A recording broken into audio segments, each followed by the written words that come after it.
Guys এখন যাচ্ছি দোকানে, আর দোকানের শেষে যাব রাম মন্দিরে খিচুড়ি খেতে। হ্যাঁ, ব্লগটা দেখো, সেই এনজয় হবে। গাইস এখন যাচ্ছি দোকানে, আর আজকে ব্যাংকে একটু কাজ ছিল, সেই জন্য দোকান যেতে অনেকটাই দেরি হয়ে গেছে। এখন বাজে প্রায় 9:30 মতো। দোকান খুলতে অনেকটাই দেরি হয়ে যাবে, সেই জন্য শুভমকে বললাম যে দোকানটা খুল, কিন্তু রাগ দেখিয়ে বললো আমি যাব দিয়ে দোকান খুলবে। কি বলবো, দরকারের সময় বুঝে না। যাই হোক, চলো দোকানের দিকে যাই, দেখা যাক ও কি করে। আর এইখানে এবার ঈদের মেলাটা বসেছে, আর কিছুদিন পর হয়তো মেলাটা শেষ হয়ে যাবে। মেলাটা অন্য জায়গায় বসতো, এবার ওখানে বসতে দেয়নি, তাই হয়তো এখানে বসেছে। এই দেখো, এই ভাটার এখানে বসতো ফাঁকা জায়গাটায়, তোমরা হয়তো অনেকেই জানো।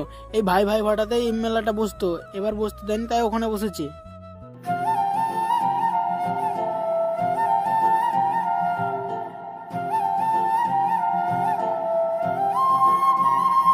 গাইস দেখো, দোকান খুলেছে, আর আমি জানতাম যে ও রাগ করে থাকলেও শুভম ঠিক দোকানটা খুলবে। আমি দেরি করে এসেছি, তাই একটু শুভমের কথা শুনতে হচ্ছে। আমি এখন হুকুম পালন করছি গাইস, কিছু করার নেই। অনেক লেট করে দোকানে ঢুকেছি, এখন শুভমের কথা মতো চলতে হবে। তা এখন আমাকে বললো জল টল এনে ধূপকাঠি জ্বেলে দিতে, এরপর কাজে বসবো। তো যাই হোক, দেরি করে যখন এসেছি কথা একটু শুনতে হবে, আর কি জন্য লেট হয়েছে সেটাও বুঝতেই চাইছে না। রাগ করলে কিছু করার নেই। Many hours later. তো এখন দুপুরে যাচ্ছি বাড়ি স্নান খাওয়া দাওয়া করতে, তাই বিকেলে আবার দেখা হচ্ছে। আর এদিকে বৃষ্টি হয়েছে, আর বৃষ্টি হওয়ার পর ওয়েদারটা দেখো, আলাদাই ভাই। চারিদিকটা পুরো একবারে সবুজে ভরা হয়ে থাকে, আর আকাশটা একবারে নীলচে ভাবে ফুটে ওঠে, আলাদাই লেভেলের। তো এই সুন্দর ওয়েদারটাকে তোমরা সিনেমাটিকের মাধ্যমে এনজয় করো। জাস্ট मेरे मन ये बता दे तू किस ओर चला है तू क्या पाया नहीं। গাইস বাড়ি যাব, তার আগে একটু ছোট্ট একটা কাজ আছে আমাদের বাড়ির কাছেই, কিছুটা দূরে। তো তারপরে বাড়ি ঢুকবো, চলো দেখাচ্ছি তোমাদের। এই দিকে হচ্ছে আমাদের বাড়িটা, প্ল্যানটা পার করে সামনে একটু যাচ্ছি ওই কাজটার জন্য, ছোট্ট একটা কাজ। ফাইনালি কাজটা হয়ে গেল, আর কাজটা হচ্ছে মানে আমি যেহেতু লালগোলাতে ছিলাম, সেই জন্য একজন একটা জিনিস আনতে বলেছিল, আর সেটাই তাকে দিতে গিয়েছিলাম।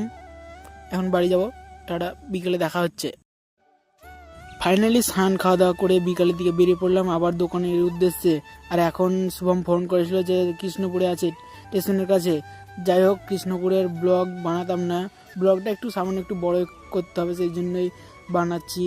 তো আমি শুভম ফোন করার অনেকক্ষণ পরে আমি বেরিয়েছি, দেখা যাক শুভম আছে কি না কৃষ্ণপুরে, না চলে গেছে। চলো যাওয়া যাক।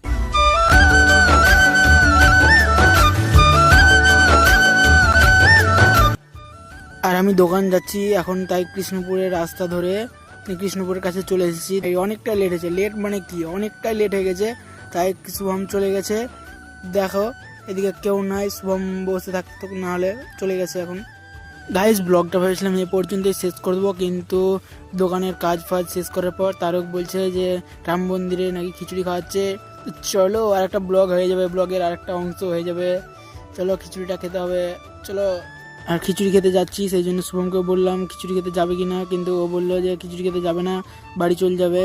সেই জন্য আমি আর তারক যাচ্ছি, অনেকটা ভিড় থাকবে, দেখা যাক খিচুড়ি খেতে কতক্ষণে পাই। তারক বললো যে খিচুড়ির সঙ্গে অনেক কিছুই খাওয়াচ্ছে, চলো।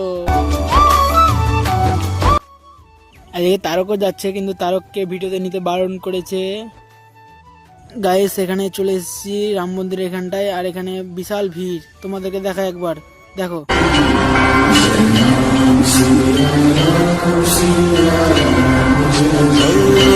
मंगल भवन